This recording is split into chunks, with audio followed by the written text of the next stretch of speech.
Alors, cette page, elle n'est pas trop mal.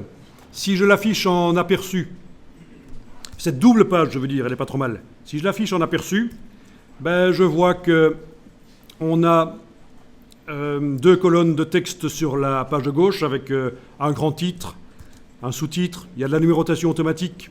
Alors, il y a un deuxième sous-titre ici. Tiens, il doit y avoir 3. Ah voilà, 3.2 est ici. Donc tout est bien cohérent.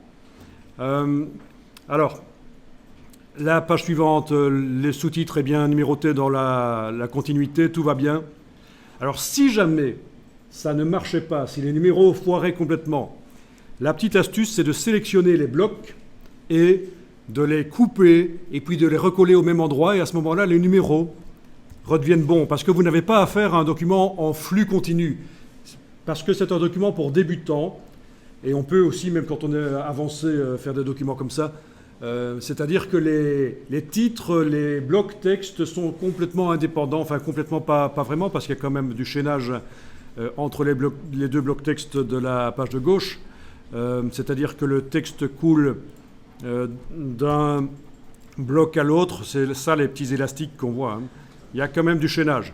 Mais en tout cas, le bloc du titre, il est indépendant. On peut le bouger. Si vous le prenez avec la flèche noire, vous pouvez le bouger, le remettre en place. Il est calé sur une structure, une grille. Je vais le remettre un peu mieux en place, voilà. OK.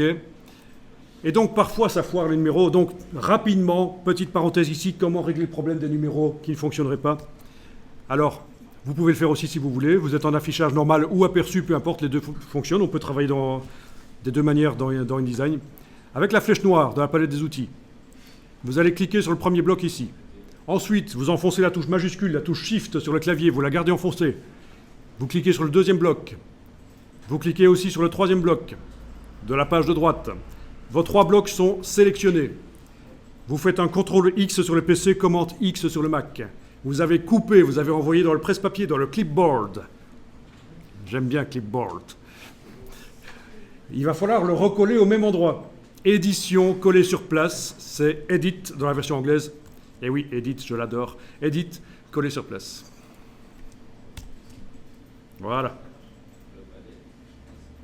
Et ici, il n'y avait pas de problème de numéro, donc ça n'a rien fait.